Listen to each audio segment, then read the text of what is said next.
SEC와 리플의 소송, 암호화폐 시장 규제권, 그리고 암호화폐 명확성을 얻어야 하는 이들의 대전쟁. 이 대전쟁의 끝이 보이고 있습니다. 본격적인 상승을 향한 움직임, 그 첫걸음, 핵심은 이것입니다.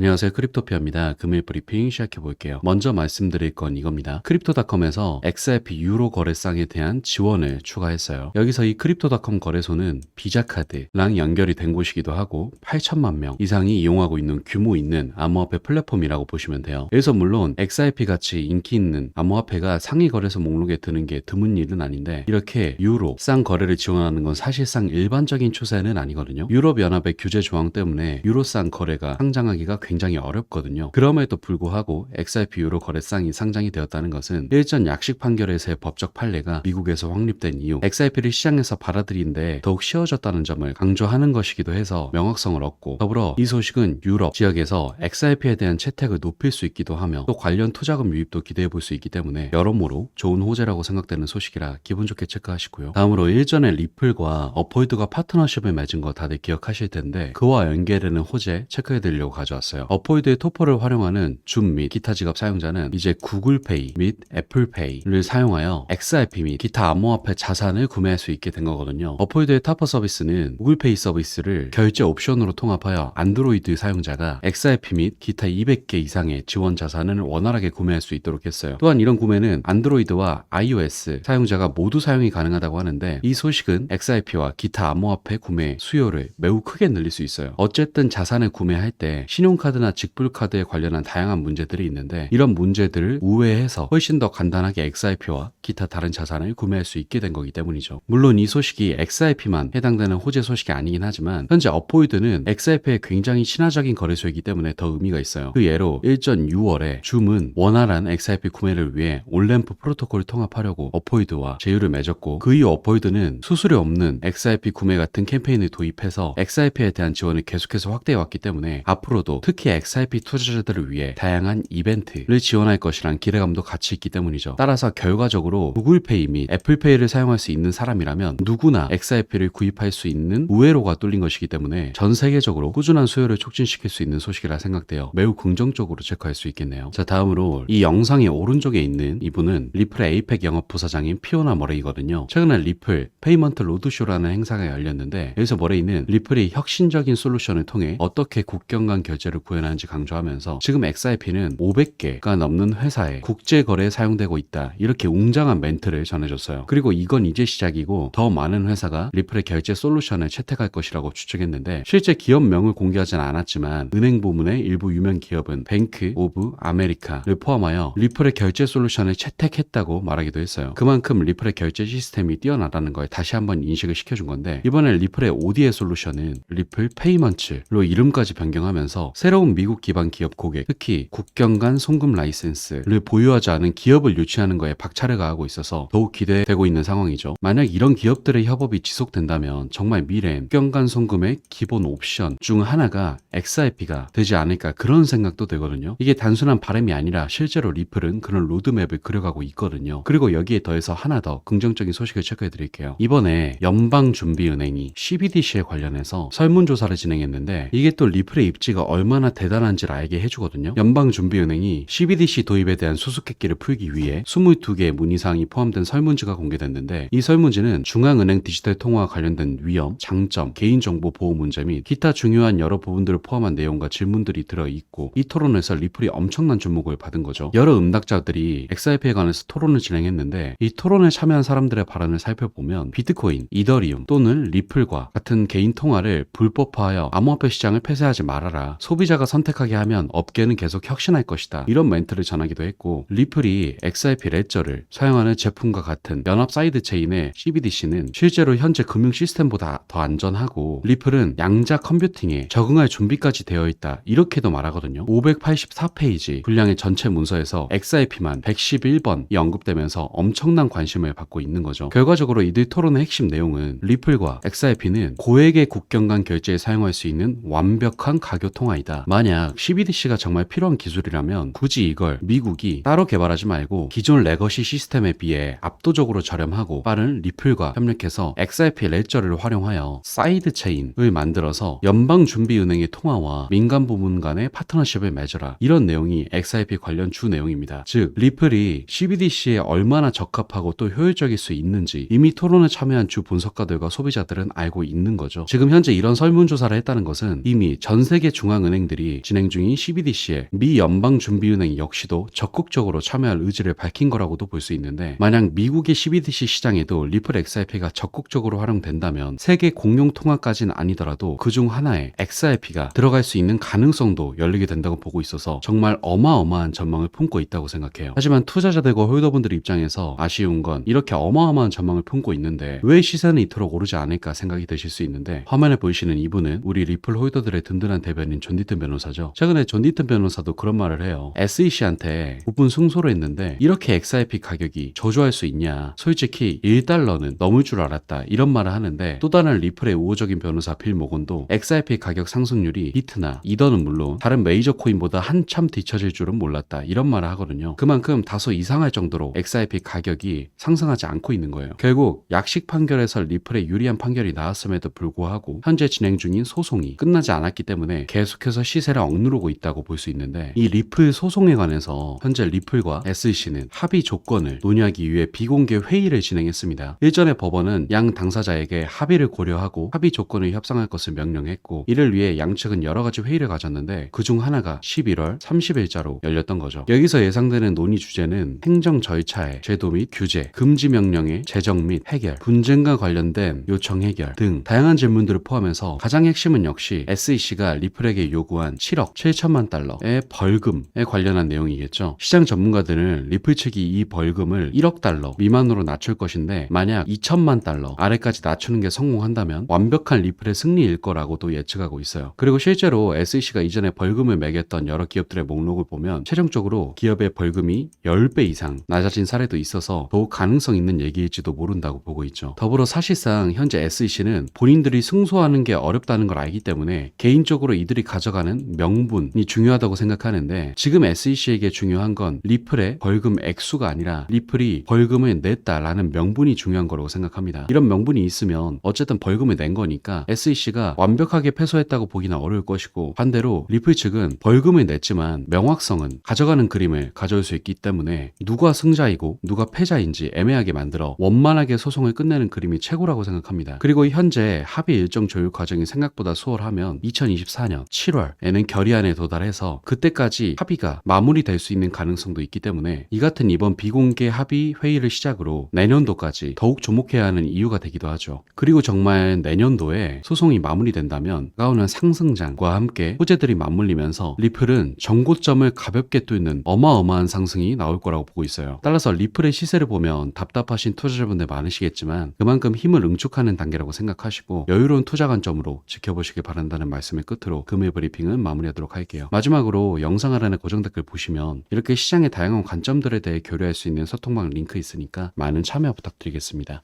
감사합니다.